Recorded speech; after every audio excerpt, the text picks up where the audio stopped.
አንደኛ ቆሮንቶስ ምዕራፍ 12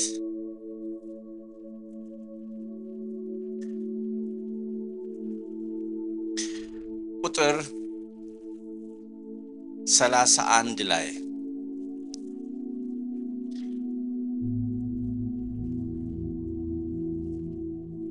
ነገር ግን የሚበልጣውን የጸጋ ስጦታ በብርቱ ፈልጉ ደግሞም ከሁሉ የሚበልጥ መንገድ አሳያችኋለሁ። አሜን። ርዕሴ ከሁሉ የሚበልጥ መንገድ አሳያችኋለሁ የሚል ነው። ክርስትና መንገድ ነው። ክርስቲያኖችም መንገደኞች ነን። ያንን የሚበልጠውን መንገድ እግዚአብሔር እንዲያሳየን ምን እንደሆነ ያ መንገድ እንድናገረን አጭር ጸሎት እናደርጋለን። ሃሌሉያ። የሚበልጠውን መንገድ፣ ሰላም ያለበትን፣ ፍቅር ያለበትን፣ ደስታ ያለበትን፣ እውነት ያለበትን፣ ሕይወት ያለበትን መንገድ አሳያችኋለሁ። ቅዱስ እግዚአብሔር አምላካችን ሆይ ካንተ የተነሳ ከጨለማ ወጥተናልና እናመሰግንሃለን። ካንተ የተነሳ ወደሚደነቅ ብርሃን ገብተናልና ክብር ላንተ ይሁን። ካንተ የተነሳ ያንተን በጎነት እንድንናገር አድርገህናልና እናመሰግንሃለን። የተመረጥን ትውልዶች፣ የንጉሥ ካህናት፣ ቅዱስ ሕዝብ፣ ለርስትህ የተለየን ወገኖች አርገህናልና እናመሰግንሃለን። አዎ ቀድሞ ወገን አልነበርንም፣ ጠላቶች ነበርን። አሁን ግን በምህረትህ ወገን አድርገህናልና እናመሰግንሃለን። ዛሬ ደግሞ ድምፅህን ልንሰማ፣ የኛንም ድምፅ ልናሰማ በእንደዚያ ሁኔታ ተሰብስበናልና የጌታ መንፈስ በሰው ልብ ብዙ ሐሳብ አለ፣ የእግዚአብሔር ምክር ግን እርሱ ይጸናል እንደሚል ያንተ ምክር በጉባኤያችን መካከል ይጽና። ዛሬ መፈወስ ያለበት ይፈወስ፣ መመለስ ያለበት ይመለስ። በሕይወታችን እግዚአብሔር ሆይ አንዳንድ ጊዜ ደስታ፣ አንዳንድ ጊዜ ደግሞ ሐዘን የሚገጥመን ሰዎች ብንኖር ዛሬ የደስታው መንገድ እንዲከፈት እንጸልያለን። ጌታ ሆይ መጀመሪያ አንተን ስንቀበል ጌታ ሆይ ወደ ገባንበት ወደዛ መንገድ እንድታመጣን እንጸልያለን። ጌታ ሆይ መልካምነትህን በጉባኤያችን መካከል አሳልፈህ አስደንቀን። በመጨረሻም ክብሩና ክሬዲቱ ላንተ ይሆን በጌታ በኢየሱስ ክርስቶስ ስም አሜን አሜን። ከሁሉ የሚበልጥ መንገድ አሳያችኋለሁ። አበባው ይረግፋል፣ ሳሩም ይደርቃል፣ የጌታ ቃል ግን ለዘላለም ጸንቶ ይኖራል። ጌታ ኢየሱስ ክርስቶስ ምን ልታዩ ወደ ምድረ በዳ ወጣችሁ አለና አንድ ወቅት ላይ እንደዚህ ብሎ ጠየቃቸው። ነቢይ ልታዩ ወይስ ደግሞ ቀጭን ልብስ የለበሰው ልታዩ ወይስ ደግሞ ነፋስ የሚያወዛውዘውን ሸምበቆ ልታዩ? ምን ልታዩ ወደ ምድረ በዳ መጣችሁ? ወይስ ደግሞ ነቢይ አለና እንደዚህ አለ። መልስ ራስ ወጣው ከነቢይ የሚበልጠውን እርሱም የናዝሬቱ ኢየሱስ ነው። ስሙ የተባረከ ይሁን።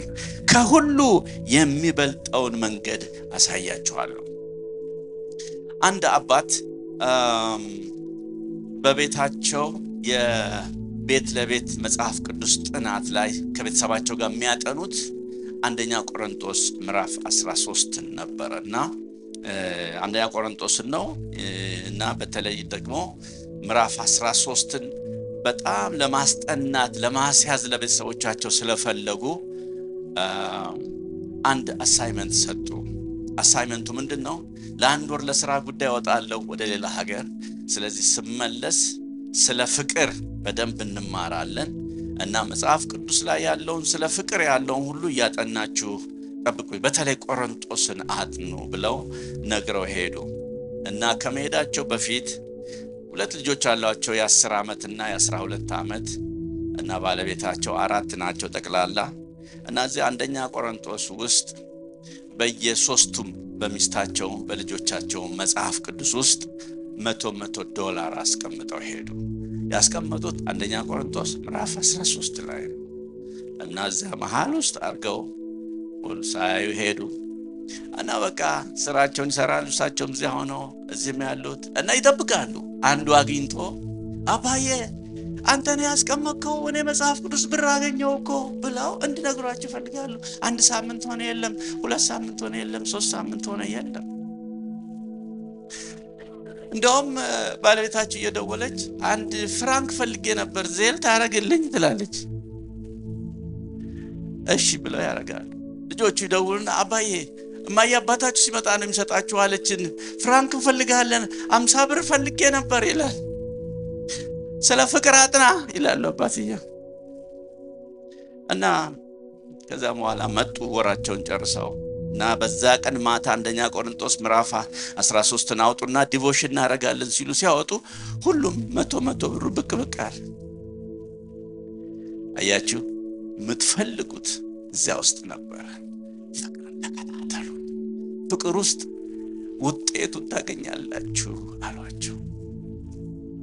ከሁሉ የሚበልጠው መንገድ ውስጥ መልካም ነገር አለ። ዛሬ ስለ ፍቅር እንድንማር ነው መንፈስ ቅዱስ በልቤ ያስቀመጠው። ስለ አንደኛ ቆሮንቶስ የሚገርም ነው። እኔ ይህን መልእክት ዘጋጅ 1 ወር ሆኖኛል። ትናንትና ግን እግዚአብሔር በባሪያዎቹ በኩል አልፎ ስለ አንደኛ ቆሮንቶስ ሲነግረን ነበር። እነሱ ከኢትዮጵያ ሳይነሱ እኔ ግን እዚህ ሳጠና ነበር፣ ስጸልይ ነበር፣ ስዘጋጅ ነበርና ቁጭ ብዬ ያ አንዱ መንፈስ የሚያደርገውን አይ ነበር። እግዚአብሔር ፈልጎናል ማለት ነው። የደጋገመ ሲነግረን ፈልጎናል ማለት ነው። ወኛም ፈልጎናል ወይ እሱ በእኛ የሚያደርገው የሚፈልገው ነገር አለ። የፈለገውን ያድርግ። አሜን። ከሁሉ የሚበልጠውን ፈልጉ። ከሁሉ የሚበልጠውን ምንድነው? ፍቅር ነው። በእነሱ በዚህ ይሄ መጽሐፍ ቅዱሳችን በተጻፈበት ቋንቋ አንደኛው በግሪክ አጋፔ የሚባለውን ፍቅር ነው ጳውሎስ የሚናገረው። ስለ ፊሊያ አይደለም፣ ስለ ኢሮስ አይደለም። ፊሊያ የቤተሰብ ፍቅር ነው። ኢሮስ ደግሞ የተቃራኒ ጾታ ፍቅር ነው። አጋፔ ግን በመስጠት ሳይሆን በመቀበል የሚያምን አንኮንዲሽናል የሆነ ሁኔታ የማይገድበው ፍቅር ነው። ስለሱ ነው ሐዋርያ ጳውሎስ የሚበልጠውን ፈልጉ የሚለው። ስለዚህ ፍቅር ገና ጠላቶች ሳለን የወደደን፣ ገና ኃጢአተኞች ሳለን የወደደን፣ ገና ደካሞች ሳለን የወደደን ያንን ፍቅር እንድንፈልግ እግዚአብሔር ይርዳን። በጣም ከበድ ያለ መልእክት ስለሆነ እግዚአብሔር የሰጠኝ ትንሽ ባክግራውንድ ልስጣችሁና ወደ መልእክቱ መጣለሁ፣ ወደ ዋናው። በዚህ ጊዜ ይሄ ሐዋርያ ጳውሎስ ይሄንን መልእክት ሲጽፍላቸው በዚህ ጊዜ ከተማይቱ በከባድ ሁኔታ ላይ ነው ያለችው። ከተማይቱ የምትታወቅበት በጣም ብዙ ነገር አለ። ለምሳሌ አሁን ደንቨር በምን ይታወቃል ብለን ብንመለከት በስኬት ሲቲ ነው የሚታወቀው። ይሄ በበረዶ መንሸራተት ደንቨር በጣም በዚህ የታወቀ ነው። ሆሊውድ በምንድን ነው የሚታወቀው? ማነው ኤልኤ ሎስ አንጀለስ በሚታወቀው በሆሊውድ ነው የሚታወቀው እንጂ ኤልኤ በቦሊውድ አይታወቅም በፍጹም። እንዲሁም ደግሞ ካንሳስ በምን ይታወቃል ቢባል ካንሳስ በዚህ በካሲዮ በዚህ በቁማር በዚህ በጋምብሊንግ ነው የሚታወቀው። ከኤርፖርት ጀምሮ በጣም ይሄ ካሲኖ አለ እና እንደውም ጉግል ውስጥ ገብታችሁ ብታዩ ሲን ሲቲ ነው የሚለው። የኃጢአት ከተማ ብሎ ነው የሚል ሲን ሲቲ። በዚህ በአሜሪካ ሲን ሲቲ የት ነው ብትሉ ላስ ቬጋስ ብሎ ነው የሚያወጣላችሁ። ደንቨር በምንድን ነው የሚታወቀው? ደንቨር በክርስቶስ ፍቅር ይታወቅ፣ ከሁሉ በሚበልጠው ፍቅር ይታወቅ። እቺ ከተማዋ ቆሮንቶስ የምትባለው ከተማ የታወቀች የንግድ ከተማ ናት። 2 ወደቦች ያሉባት ከተማ ናት። ብዙ መርከቦች ይተላለፉባታል። ደግሞ ጣዖት፣ ዝሙት፣ ግብረሰዶማውያን በጣም የተስፋፋባት ምግባረ ብልሹ የሆነች ከተማ ናት። በላይ ጣዖታት በከተማይቱ ውስጥ አለ። አንደኛው አፍሮዳይት ትባላለች፣ የሴት ናት። በዛን ዘመን ሁለት የታወቁ የሴት አማልክቶች አሉ። በኤፌሶን የአርጤምስስ የምትባል፣ በቆሮንቶስ ደግሞ አፍሮዳይት የምትባል። ለምንድነው ይሄ ከነጻነታቸው ብዙ ጊዜ የሚመለከው አንተ እየተባለ ነውና አንቺ ሚስቴ አምላክ እንፍጠር ብለው የፈጠሩት ነው። አፍሮዳይት የምትባል ጣዖት አለች። አፍሮዳይት በጣም የሚገርመው 1000 የሚደርሱ የሴት አገልጋዮች እንደ ካህናት አልላቸውም የኃጢአት አገልጋዮች ስለሆነ 1000 የሚደርሱ ሴቶች የሚያገለግሉበት ነው። እቺ የሚያገለግሉበት አፍሮዳይት ቀን ያገለግላሉ፣ ማታ የዝሙት አዳሪነት በከተማይቱ ወጥተው ይሰራሉ። ተመልከቱ፣ ትንሽ ከተማ ናት፣ ግን 1000 ሴት በከተማው በሙሉ ወጥቶ ይሄንን ዝሙት የሚሰሩባት በጣም ምግባረ ብልሽ የሆነች ከተማ ነች። በዛን ጊዜ ቆሮንቶስ መባል የነቀፌታ ስም ነው። ቆሮንቶስ ነው እሱ ከተባለ ቆሮንቶስ ወንድየው ቆሮንቶስ ነው ይባላል፣ ሴቱ ቆሮንቲስ ናት ከተባለ በጣም መጥፎ ነው በቃ። እና በዚህ የታወቁ ቆሮንቶስና ቆሮንቲስ በጣም በዚህ የታወቁ ሰዎች ናቸው። በኃጢአት የተሞሉ ከተሞች ናቸው። እዛ ውስጥ ነው እንግዲህ ጳውሎስ በሁለተኛው የወንጌል ጉዞ ገብቶ በሐዋርያት ሥራ 18 ስንመለከት ኢየሱስ ክርስቶስን የሰበከው ስሙ የተባረከ ይሁን። ቤተክርስቲያኗ እንግዲህ እንዲህ አይነት ከተማ ውስጥ ያለች ቤተክርስቲያን ምን አይነት ትሆን ትችላለች? ሕፃን ቤተክርስቲያን ነች። ምናልባት ወይ 4 ዓመት ወይ 5 ዓመት ወይ 3 ዓመት ቢሆናት ነው። በ52 ነው የተመሰረተችው። ይሄ መልእክት የተጻፈው በ55 ወይ በ56 ነው። 3 ዓመት ወይ 4 ዓመት ሕፃን ቤተክርስቲያን ናት ቤተክርስቲያኒቱ። ሐዋርያው ጳውሎስ በሌላ ቦታ ሊሄድ ሲል እግዚአብሔር በዚህ ከተማ ብዙ ሕዝብ አለኝ የትም እንዳትሄድ ብሎ ተናግሮት የመሰረታት ነች እቺ ቤተክርስቲያን። በሐዋርያት ሥራ 18 ላይ ነው ይሄንን ታሪክ የምታገኙት። የመሰረት ችግር የለባትም፣ ግን የማደግ ችግር ነበረባት። ምክንያቱም እሱ ይላል እነሆ እኔ ከመሰረትኩት መሰረት በሌላ መሰረት መመስረት እንደማይቻል ሐዋርያው ጳውሎስ በዚያ ላይ ይናገራል። እና የመሰረት ችግር የለባቸውም፣ የማደግ ችግር ግን አለባቸው። ቤተክርስቲያኒቱ በጣም በብዙ ችግር ውስጥ ያለች በብዙ ሁኔታ ያለች እንደሆነች ብንመለከትም ነገር ግን ቤተክርስቲያኒቱ የክርስቶስ ነች። እግዚአብሔር ተባረከ ይሁን። በአንደኛ ቆሮንቶስ ምዕራፍ 1 ቁጥር 2 ላይ ምን ይላል? በቆሮንቶስ ላለች ለእግዚአብሔር ቤተክርስቲያን በክርስቶስ ኢየሱስ ለተቀደሱ የእርሱና የኛ ጌታ የሆነውን ጌታችን ኢየሱስ ክርስቶስ ስም በየስፍራው ከሚጠሩት ሁሉ ጋር ቅዱሳን ለመሆን ለተጠሩት ይላል። አንደኛ ቆሮንቶስ ምዕራፍ 1 ቁጥር 2 ላይ ነው የምታገኙት። በቆሮንቶስ ላለች ለእግዚአብሔር ቤተክርስቲያን ምንም አይነት ነገር ብትሆንም፣ በዝሙት ከተማ ውስጥ ብትሆንም፣ በኃጢአት ከተማ ውስጥ ብትሆንም ቤተክርስቲያኒቱ ግን የእግዚአብሔር ቤተክርስቲያን ናት። እግዚአብሔር ተባረከ ይሁን። በቆሮንቶስ ላለች የክርስቶስ ቤተክርስቲያን እንጂ የጳውሎስ ቤተክርስቲያን አይልም። ጳውሎስን ተጠቅሞ ነው እግዚአብሔር የመሰረታት እንጂ የቤተክርስቲያን ራስ የቤተክርስቲያን መስራች ጌታ ኢየሱስ ክርስቶስ ነው። ስሙ የተባረከ ይሁን። ኢሲዲ መጀመሪያ የኢትዮጵያውያን አይደለችም፣ መጀመሪያ የኤርትራውያን አይደለችም፣ መጀመሪያ የክርስቶስ ነች። የክርስቶስ ከሆነች በኋላ የኢትዮጵያውያንም ነች፣ የኤርትራውያንም ነች፣ ያበሻ ሁሉ ናት። የክርስቶስ ቤተክርስቲያን በደንቨር ላለች በአሮራ ላለች የክርስቶስ ቤተክርስቲያን ዛሬ እግዚአብሔር እንደዚህ ይላል፣ ከሁሉ የሚበልጠውን መንገድ ፈልጉ። እርሱ ምንድነው? ፍቅር ነው። ቤተክርስቲያኒቱ እንደዚህ አይነት ቤተክርስቲያን ናት። ጥቂት አይሁዶች ብዙ ጣዖት አምላኪዎች ያሉባት ቤተክርስቲያን ነች። የመጡበት ባክግራውንድ ተጽዕኖ አድርጎባቸዋል። ዛሬም በየዘመኑ የተሳሳተ ሁኔታ ተነስቶ ብዙ ተጽዕኖ የሚያደርጉ ብዙ ሁኔታዎች ሊኖሩ ይችላሉ። ቢሆንም የክርስቶስ ቤተክርስቲያን ከሁሉ የሚበልጠውን መንገድ እየፈለገች እንድትሄድ ያስፈልጋል። ስጋውያን ስለሆኑ የስጋ ነገር በጣም ያሳስባቸዋል። ለምሳሌ ስጋ መብላት ተፈቅዷል አልተፈቀደም? እንደዚህ ጥያቄ ይጠይቃሉ። አንዳንድ መጠየቅ የሌለበት ጥያቄ ነው። አሁን እንደዚህ ጣዖት የሞላ አፍሮዳይት የሚባል ጣዖት የሞላበት ቤተክርስቲያን ብዙዎች መዳን ሲገባቸው ደግሞ እነሱ ለሚጠፉት የሞት ሽታ ለሚድኑት የሕይወት ሽታ ናችሁ ተብሎ ተነግሯቸው ግን እነሱ ስጋ መብላት ተፈቅዷል አልተፈቀደም ይላል። ይሄ ያላደገ ሰው መንፈሳዊ ያልሆነ ሰው ፍጥረታዊ ሰው የሚጠይቀው እንደዚህ ነው። ፍጥረታዊ ሰው ያላደገ ሰው ዘፈን ተፈቅዷል ወይስ አልተፈቀደም ቢላውን አንተ 20 ዓመት ቆይቶ ምን ይባላል? ቆሮንቶስ እንዴት ዘፈን ተፈቅዷል ወይስ አልተፈቀደም? እንዴት 20 ዓመት ቆይቶ በጮኝነት ጊዜ መሳሳም ተፈቅዷል ወይስ አልተፈቀደም ቢል ቆሮንቶስ እንዴት መጽሐፍ ቅዱስ ይላችኋል የእግዚአብሔር መንፈስ ያለበት በማንም አይመረመርም፣ እርሱ ግን ይመረምራል፣ ስንቱን ሁሉን ይመረምራል ይላችኋል። በማንም አይመረመርም። የእግዚአብሔር መንፈስ ያለበት ስለ ዘፈን እንዴት ያወራል?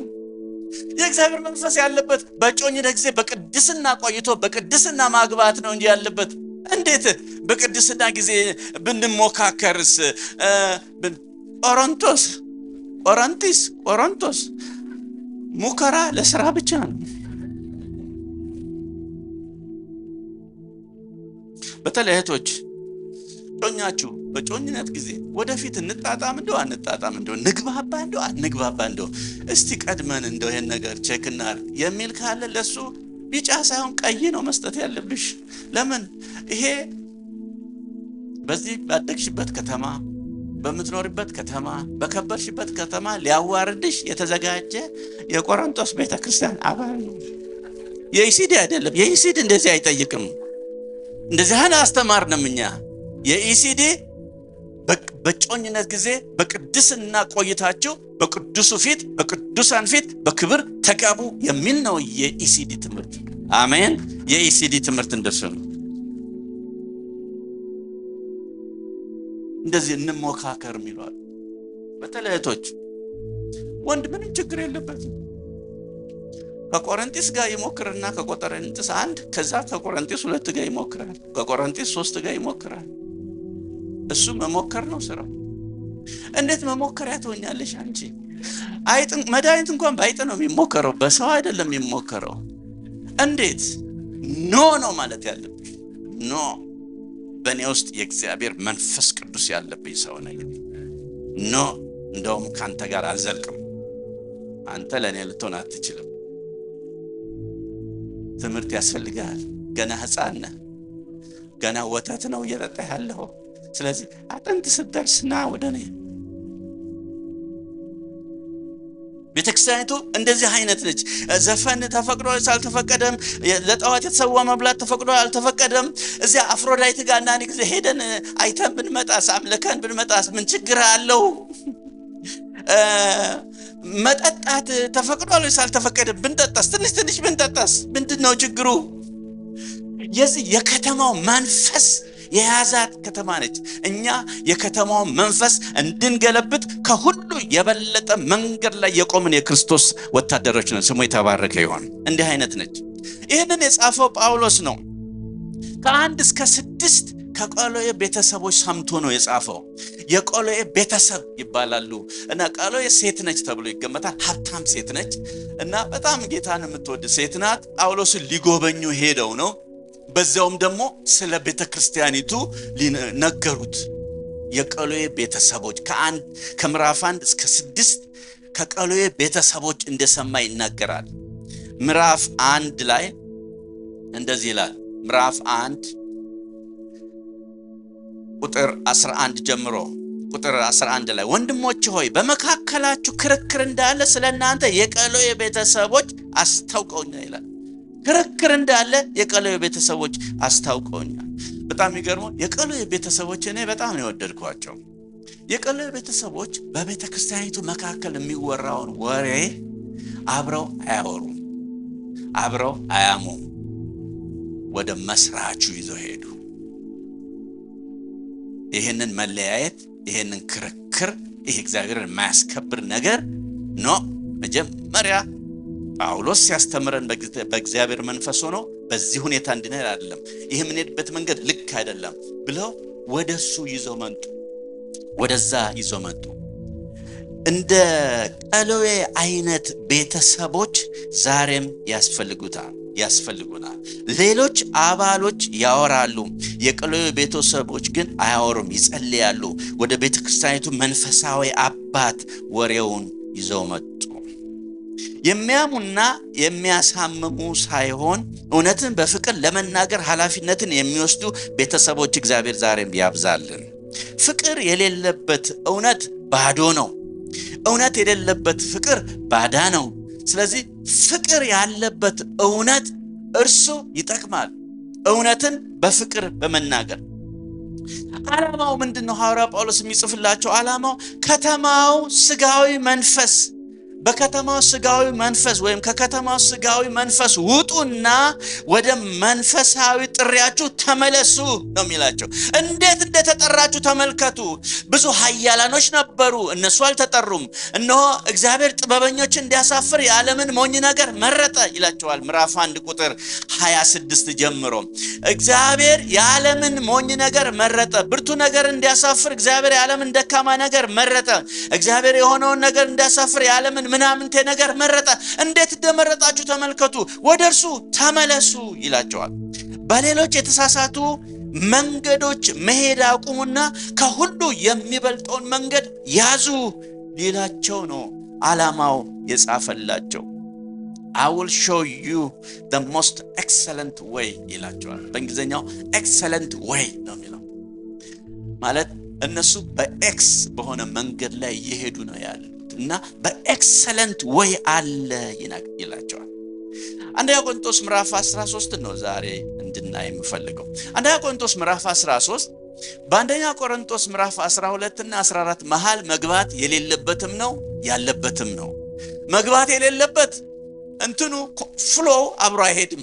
አንደኛ ቆሮንቶስ ምዕራፍ 12 ስለ ጸጋ ስጦታ ነው የሚናገረው። 14 ደግሞ ስለ አጠቃቀሙ ነው የሚናገረው። መሃል ላይ መግባት የሌለበት ነበረ፣ ነገር ግን ደግሞ ያለበትም ነው። ለምን? የጸጋ ስጦታን በእግዚአብሔር ፍቅር እንጠቀም ብሎ ባላንስ ለማድረግ ያስገባው ነው። ፍቅር ሚዛን ይሰጣል። እግዚአብሔር ተባረከ ይሁን። ፍቅር ባላንስ ያደርጋል። ፍቅር በ12 እና በ13 መሃል ላይ ገባ። ከሁሉ የሚበልጥ ካለ ከሁሉ ያነሰ መንገድ አለ ማለት ነው። እየሄዱበት ያለ መንገድ አለ። ሁሉም ሰው ልሳን መናገር አለበት ብለው ያስባሉ። ሁሉም ሰው ነብይ መሆን አለበት፣ ሁሉም ሰው እንደዚህ መሆን አለበት ብለው ይናገራሉ። እነዚህ የቆሮንቶስ ሰዎች የሚገርሙ ናቸው። ዛሬም በዘመናችን የቆሮንቶስ ቤተክርስቲያን አገልጋዮችም ዛሬም ቢሆን ብዙ ነገር በቆሮንቶስ ውስጥ የተደረገ ሲያረጉ እናያለን። አንዳንድ ጊዜ በሚዲያ ስንመለከት በቃ ሲጸልዩ በቃ ለሁሉ ነብይ የሚያደርጉ ገጥሞኛል። ነብይ ነህ አንተ ስታድግ 10 ዓመት ነው ነብይ ነህ፣ ስታድግ ነብይ ነህ፣ አንቺም ነብይ ነሽ፣ ሁሉ ነብይ። ዘማሪም ይሆን የለም፣ ሰባኪም ይሆን የለም፣ ናታንም ይሆን የለም፣ ቤት የሚያጸዳ የሁሉ ስጦታ ነው ነብይ ብቻ። እና እነሱ ይሄ የቆሮንቶስ ቤተክርስቲያን ልሳን የሚናገር ካለ በመንፈሳዊ ህይወቱ በጣም ያደገ ነው ብለው ያስባል። ለየት ያለ ነገር ይሄ ትንቢት የሚናገር የተለያየ ነገር በጣም እንደውም ይጠይቃል። ልሳን ትናገራለህ አንተ? አዎ በደንብ ነው የምናገረው። አንተስ? አልናገርም፣ ትንሽ ይቀራል። ልሳን የሚናገርም ልሳን የማይናገርም በክርስቶስ ኢየሱስ የዘላለም ህይወት ድኗል፣ የዘላለም ህይወት አግኝቷል። አሜን። ልሳን የጸጋ ስጦታ ነው፣ እግዚአብሔር የሚሰጠው ስጦታ ነው። ያም ራስን ለማነጽ ነው እንጂ ጉባኤ ለማነጽ አይደለም። ጉባኤው አይሰማማ። ጉባኤ ለማነጽ የሚሆነው ግን ፍቅር ነው። ምን ይላቸዋል? ከሁሉ የሚበልጠውን ፈልጉ። ምን ማለት ነው? የጸጋ ስጦታ ያወዳደረ ሳይሆን የሚያንጸውን፣ የሚያሳድገውን፣ አንድ የሚያደርገውን፣ የሚረዳውን፣ ብዙዎችን የሚያድነውን፣ የሚፈውሰውን፣ የሚመልሰውን የበለጠውን ፈልጉ ነው የሚላቸው። የበለጠውን ፈልጉ። ድሮ አብረን የምናገለግል አንድ ፓስተር ነበረ። አሁን እዚህ አሜሪካ ከመጣው በኋላ አንዳንድ ቦታ ላይ ስሙ ተጽፎ ሳይከስር ፓስተር የሚለው ተቀይሮ ነብይ ከሌ ተብሎ ተጽፏል። እና እኔ ገረመኝና ሌሎች ማቃቸውን አብረን ጓደኛ የሆነው እከሌ ስሙ እንዴት ተቀየረ? ፓስተር አይደለም እንዴ? ድሮ አብረን ፓስተር ሆነን ነበር የምናገለግለው አልኩኝ። አይ በቃ እሱ ቀይሯል፣ ከቤተክርስቲያናትም ወጥቷል አለ። ምን ነው ፓስተር ሆኜ ግብዣ አነሰ። የሚጋብዘኝ ጠፋ። ነብይ ካልኩ ወዲህ ጥሪ መጣ። በጣም የአገልግሎት ጥሪ በሮች ተከፈቱልኝ። ነብይ ብሎ በዚህ ነው መልስ የሚሰጠው። በቃ በነብይነት ነው የሚሄደው። ቆሮንቶስ ነብይ ሆነ፣ ፓስተር ሆነ፣ ሐዋርያ ሆነ፣ ሁላችን እግዚአብሔር በሰጠን አገልግሎት የምናገለግል የክርስቶስ ባሪያዎች ነን። ስሙ የተባረከ ይሁን። የክርስቶስ ባሪያዎች ነን። እነዚህ የቆሮንቶስ ሰዎች ሐዋርያ ጳውሎስ ከሁሉ የሚበልጥ መንገድ አለ የሚላቸው ምንድነው? ያነሰ መንገድ ይሄዳል። አራት መንገዶችን ላሳያችሁ ፈልጋለሁ። ጳውሎስ ላሳያችሁ እንዳለ በሱ ደፍሬ እኔም ላሳያችሁ።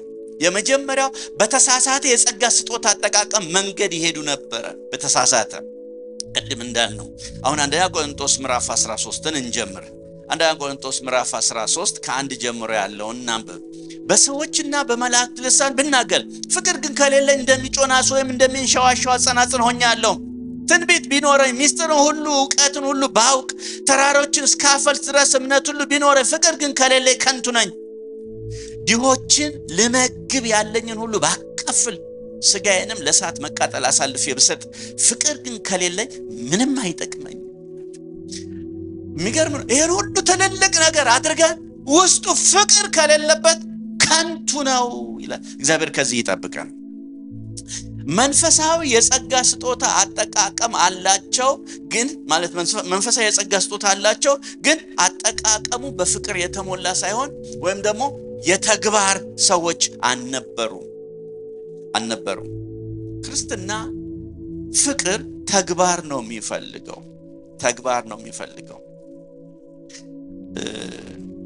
እዚሁ እንደገና ሌላ ነገር ልጨምር። እዚህ አሜሪካን ሀገር ነው መጋቢው ቤተክርስቲያኒቱን ስለ ፍቅር አስተማረ። ምን ብሎ ነው ያስተማረው? ዮሐንስ ወንጌል ላይ ቆሮንቶስም ላይ አድርጎ እውነተኛ ደቀ መዝሙር በከተማችን የምንታወቀው በፍቅር ነው። መታወቂያችንን ጥለናል፣ ወደ መታወቂያችን እንመለስ ብሎ ወደ ፍቅር አስተማረ።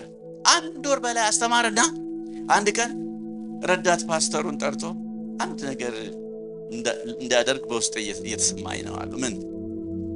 ይሄ ያስተማርነው ህዝብ በተግባር ላይ ማዋሉና አለማዋሉ እንዴት ነው የምናውቀው? ስለዚህ እኔ አንድ ነገር ለማድረግ አስቤያለሁ አለውና አደረገ። ምንድነው ያደረገው? እሁድ ቀን ከረዳት ፓስተሩ ጋር ተመካክሮ እሁድ ቀን ራሱን ለውጦ እዚያ በር ላይ ዳህ መስሎ ቁጭ ብሎ ብር የሚጠይቅ ሆነ፣ እርዳታ የሚጠይቅ ሆነ። በቃ ፊቱን ቀየረ፣ ልብሱን ቀየረ፣ ቡትቶ ለበሰ፣ ነጠላ ጫማ አደረገ፣ ፊቱ ሁሉ ተሰራ፣ ቀየረ። ምን አለና በር ላይ ቁጭ ብሎ እሁድ ቀን ህዝቡ ሁሉ ሲገባ መለመን ጀመረ። ድምጹን ጎርነና አርጎ መለመን ጀመረ። ሁሉም እያለፉት ገቡ። ሁሉም አንድ ታራጊት ብቻ ከልጇ ጋር አንድ ብር ጥላለት ገባች እና ሁሉም ገብተው በቃ አምልኮ ተጀመረ። ያመልካሉ። በአምልኮ መሃል እነሱ ሳዩ፣ አገልጋዮቹ ሳዩ ዛም ብሎ እዚህ መድረኩ ጋር መጣ እና ዲያቆናት በቃ አፋፍሰው ሊያወጡት ሲሉ ረዳት ፓስተሩ በማይክ እንዳታወጡት ማይክ ስጡት አለ። ማይክ ስጡት። ፓስተራቸው ነው። እግዚአብሔር የተናገረን ይሄ ነው ወይ? ከሁሉ የሚበልጠውን እንድንፈልግ ፍቅርን በተግባር እንድናሳይ አልነበረም ወይ? ወገኖቼ ላሳፍራችሁ አይደለም፣ ለፈትናችሁ አይደለም። እንደገና ወደ እግዚአብሔር መቅረብ አለብን። እንደገና ወደ ቃሉ መቅረብ አለብን። ፍቅር ስሜት ሳይሆን አክሽን ነው። ፍቅር ተግባር ነው። ወደ ቀደመው ፍቅር እንመለስ፣ ወደ በለጠው ፍቅር እንመለስ ብሎ በእንባ ጉባኤው በሙሉ አለቀሰ። ከዛ በኋላ ብዙ ለውጥ መጣ ብሎ ሲናገሩ ሰማ። እኛንም እግዚአብሔር ያስበን። ከሁሉ የሚበልጠውን መንገድ አሳያችኋለሁ።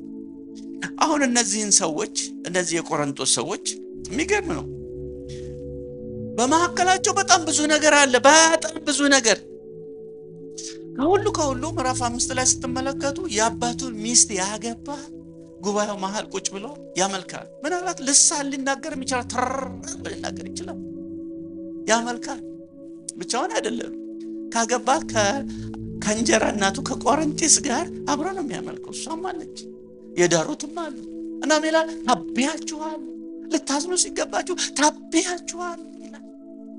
አሁን ጳውሎስ አሰብኩኝ እኔ ዝም ብዬ እንደዚህ ፓስተር ራሱ እንደቀየረው ጳውሎስ ራሱን ቀይሮ እዛ መንገድ ላይ ቁጭ